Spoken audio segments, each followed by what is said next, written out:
दोस्तों, आज एक और न्यू वीडियो लेकर आपकी खिदमत में हाजिर हूँ। आज हम पटना शहर, बिहार का पटना शहर देखने वाले हैं, जो कि बिहार की राजधानी है और बिहार का सबसे बड़ा शहर है। तो आज हम पटना शहर, आपको पुराने ज़माने का पटना शहर दिखाने वाले हैं। 1920 से लेकर 2023 तक का पूरा पटना आपको देखने को मिलेगा, नया और पुराना। तो वीडियो में एंड तक बने रहे। वीडियो पसंद आए तो वीडियो को लाइक करें। मैं ऐसे ही वीडियो लेकर आता रहता हूँ।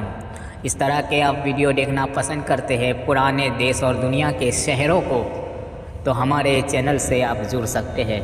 हमारे चैनल से जुड़ने के लिए आप हमारे चैनल को सब्सक्राइब करें, साथ में बेल आइकन को ज़रूर प्रेस करें। जब भी कोई हम वीडियो अपलोड करें, सबसे पहले नोटिफिकेशन आपको मिले। पटना शहर के साथ साथ हम पटना शहर का मुख्तसर इतिहास भी आपको सुनाने वाले हैं। तो आइए शुरू करते हैं और देखते हैं पुराने ज़माने का पटना शहर और उसका मुख्तसर इतिहास। तो वीडियो में एंड तक बने रहे। वीडियो पसंद आए तो वीडियो को लाइक करें, चैनल पर नए हो तो चैनल को सब्सक्राइब करें। आइए जानते हैं प्राचीन काल का पटना शहर का इतिहास। परिचय। अजीमाबाद। भूगोल। जमींदार और अमीर लोग, पटना का पिछड़ापन, शैक्षिक प्रगति, राजभाषा, धन, बांकीपुर में इलाके, जीवन शैली, राष्ट्रीय एकीकरण, जनसंख्या, परिवहन, पटना रेलवे जंक्शन, मनोरंजन, ईस्ट इंडिया कंपनी शासन। परिचय। बिहार की प्रांतीय राजधानी पटना का इतिहास भारतीय इतिहास से मिलता है, जब इस शहर को पाटलिपुत्र कहा जाता था और बाद में इसे कुसुमपुरा भी कहा जाने लगा। 6ठी शताब्दी ईसा पूर्व में भगवान बुद्ध ने इस शहर का दौरा किया था। अशोक के समय में पाटलिपुत्र वह केंद्र बन गया जहां से पूरे भारत और उसके बाहर शांति और अंतर्राष्ट्रीय समझ के दूत भेजे गए। 4ठी शताब्दी की शुरुआत में गुप्त साम्राज्य के उदय के साथ शहर का गौरव पुनर्जीवित हुआ और चंद्रगुप्त प्रथम, जो गुप्त वंश का पहला सम्राट था, की राजधानी यहाँ थी। फाहियान, चीनी तीर्थयात्री जिसने 5वीं शताब्दी ईस्वी की शुरुआत में इस शहर का दौरा किया था, ने इस जगह का बहुत समृद्ध विवरण छोड़ा है।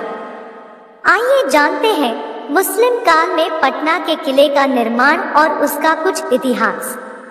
मुस्लिम काल में अफगान सम्राट राजा शेर शाह सूरी 1488 से 1545 ने अपनी राजधानी को पुनर्जीवित किया और यहाँ एक रणनीतिक स्थान पर एक किले का निर्माण किया और पटना के चारों ओर एक सीमा बनाई।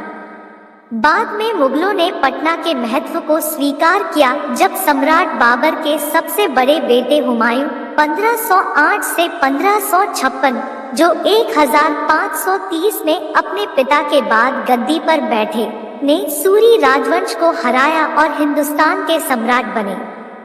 इसके बाद भारत के मुगल सम्राट अकबर 1542 से 1605 ने हिंदू आबादी के साथ सहयोग की एक सहिष्णु नीति स्थापित की और जिनके शासनकाल में मुगल शक्ति का चरम देखा गया, उन्होंने पटना को अपने राज्य में लाया। विभिन्न मुगल गवर्नरों द्वारा शहर का विस्तार और सौंदर्यीकरण किया गया, जिन्होंने धार्मिक के साथ साथ प्रशासनिक और सार्वजनिक उद्देश्यों के लिए बड़ी संख्या में इमारतों का निर्माण किया। जब 1760 में मीर कासिम अली खान गद्दी पर बैठे थे और उन्होंने अंग्रेजों की गुलामी को उखाड़ फेंकने की कोशिश की थी, तब पटना ने एक महत्वपूर्ण भूमिका निभाई थी। मीर कासिम मुंगेर से भागकर पटना आ गया और उसके जर्मन जनरल समरू ने 50 अंग्रेजों को मार डाला। उन मारे गए अंग्रेजों का कब्रिस्तान वर्तमान सिटी अस्पताल भवन के पीछे स्थित है। लेकिन नवंबर 1763 में पटना पर ब्रिटिश सैनिकों ने कब्जा कर लिया और मीर कासिम अवध भाग गया। 1764 में बक्सर की प्रसिद्ध लड़ाई में मीर कासिम अपने सहयोगियों के साथ अंग्रेजों से हार गया और उसे भागना पड़ा। 1777 में निर्वासन में उनकी मृत्यु हो गई। औरंगजेब 1618 से 1707 के पोते अजीमुल शाह ने 1704 में पटना का नाम अजीमाबाद रखा। उस समय मोगलपुरा, शाहगंज, दीवान नामक कई क्षेत्र या मोहल्ले स्थापित किए गए थे। 1811 में अजीमाबाद एक बहुत छोटा शहर था, जिसके पूर्व में पूर्व दरवाजा और शहर के पश्चिम में पश्चिम दरवाजा था।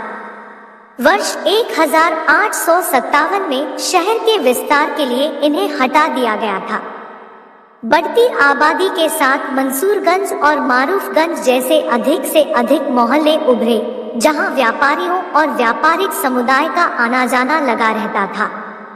शेरशाह सूरी ने 1541 में अपने प्रशासनिक कार्यों के लिए गंगा नदी के किनारे एक इमारत की स्थापना की थी, जिसे पटना की राजधानी के रूप में जाना जाता है।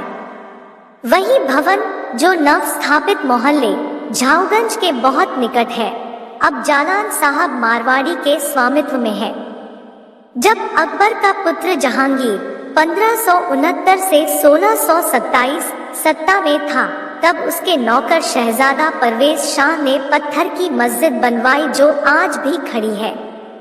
नुनमुहियान की स्थापना मुन्ने मियां ने की थी, जिसकी याद दिलाने के लिए मौजूदा कब्र आज भी मौजूद है। आइए जानते हैं पटना का भूगोल। पटना के पास अपनी उचित सीमाओं से परे विकसित करने के लिए सीमित भूमि है। पटना के उत्तर में गंगा नदी टेढ़ी मेढ़ी लहरों के साथ बहती थी, जबकि दक्षिण की ओर जहां विशाल राजेंद्रनगर है, वहां की जमीन पानी से भरी हुई थी। राजेंद्रनगर के दक्षिण में कंकरबाग नामक स्थान पूरे वर्ष पानी की 12मासी धारा के लिए प्रसिद्ध था। मुख्य भूमि पटना से सारा आश्रय और सूखा हुआ पानी राजेंद्रनगर और अंत में कंकड़बाग से होकर गंदे पानी के बड़े भंडार जुल्ला तक जाता था। वर्तमान कंकड़बाग लगभग एक बड़ी झील थी, जहां लगभग पूरे वर्ष नावें चलती रहती थी। कदम कुआं के पास नाला रोड में एक बड़ी और बेकार नहर थी, जो मुख्य भूमि पटना से अधिशेष और आश्रय जल ले जाती थी। नाला रोड मानव उपभोग के लिए अनुपयुक्त ताड़ के पेड़ों और जंगली वनस्पतियों से भरा हुआ था। उन दिनों पटना की सड़कें जर्जर हालत में थी, खासकर गर्मियों में हर जगह धूल और मलबा बिखरा रहता था और उन टूटी फूटी सड़कों और रास्तों की मरम्मत आमतौर पर जेलों के कैदियों के लिए आरक्षित होती थी। आइए जानते पटना के जमींदार और अमीर लोग का इतिहास। वे दिन थे जब पटना के बड़े बड़े सामंत, जमींदार या जमींदार अपना बहुमूल्य और खाली समय कबूतरों और तोतों के इर्द गिर्द गपशप और जुआ खेलने में बर्बाद कर देते थे। उच्च वर्ग और अमीर परिवारों की स्थिति का आकलन आमतौर पर उनके द्वारा उड़ाए गए कबूतरों और तोतों की विशाल संख्या से किया जाता था। हाथों से छोड़े गए और आकाश में बिखरे हुए विभिन्न प्रकार के कबूतरों को दिखाने और नृत्य करने के अनोखे आनंद का आनंद लेने वाले लोगों की एक बड़ी मंडली होती थी। समय बीतने के साथ इन अभिजात वर्ग के सभी शौक, जो अब कुछ हद तक विलक्षण माने जाते हैं, इतिहास के कूड़ेदान में लुप्त हो गए हैं। भारत के साथ ब्रिटेन का बढ़ता व्यापार और बाद में विजय के युद्ध और एक ब्रिटिश प्रशासन का निर्माण 18वीं और 19वीं शताब्दी की शुरुआत में भारत में जड़ें जमा रहा था। उसी अवधि के दौरान भारत में मुगल शासन के स्तंभ ढहने लगे, जिससे भारत में एक युग का अंत हो गया। वे दिन गए जब शक्तिशाली मुगल साम्राज्य और उसका वैभव, जिसने सदियों तक पूरी दुनिया को सम्मोहित किया था। भारत के महाराजा और नवाब उद्धार के समय पर जी रहे थे। वे अपने हितों को आगे बढ़ाने के बजाय अपने प्रतिद्वंद्वियों का पतन देखने के लिए उत्सुक थे। भारत में ब्रिटिश विस्तार पश्चिम में तकनीकी प्रगति के साथ मेल खाता था, जो समय के साथ भारत में भी लागू हुआ। भारतीय प्रशासन, कानून और न्याय में सुधार किया गया और सिविल सेवा और न्यायपालिका के नए संगठन स्थापित किए गए। पटना शहर के सरकारी प्रशासन की कुछ जरूरी मालूमात। ईस्ट इंडिया कंपनी के आधिकारिक प्रशासन की सुविधा के लिए लॉन के पास आधिकारिक क्वार्टरों के बाद कलेक्ट्रेट का निर्माण किया गया था। पटना उच्च न्यायालय की इमारत का निर्माण 1917 में किया गया था। बांकीपुर क्लब 1913 में अस्तित्व में आया। पटना के इस हिस्से को बांकीपुर कहा जाता था। धीरे धीरे पटना का सर्वांगीण विकास हुआ।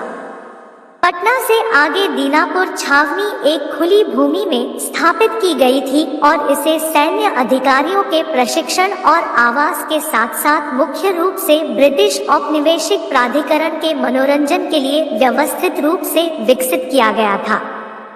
औपनिवेशिक ब्रिटिश सरकार का प्रशासन सभी को न्यायसंगत और निष्पक्ष प्रतीत होता था। ऐसा प्रतीत होता था कि उन दिनों के प्रशासकों द्वारा भ्रष्टाचार और कानूनों की अवहेलना बर्दाश्त नहीं की जाती थी। आमतौर पर लोग सरल थे और जो कुछ उनके पास नहीं था उसकी तुलना में जो कुछ उनके पास था उससे वे संतुष्ट रहते थे। वे आर्थिक गतिविधियों और सरकारी नौकरी के प्रति ईमानदार और निडर थे और उन्हें उचित पुरस्कार मिला।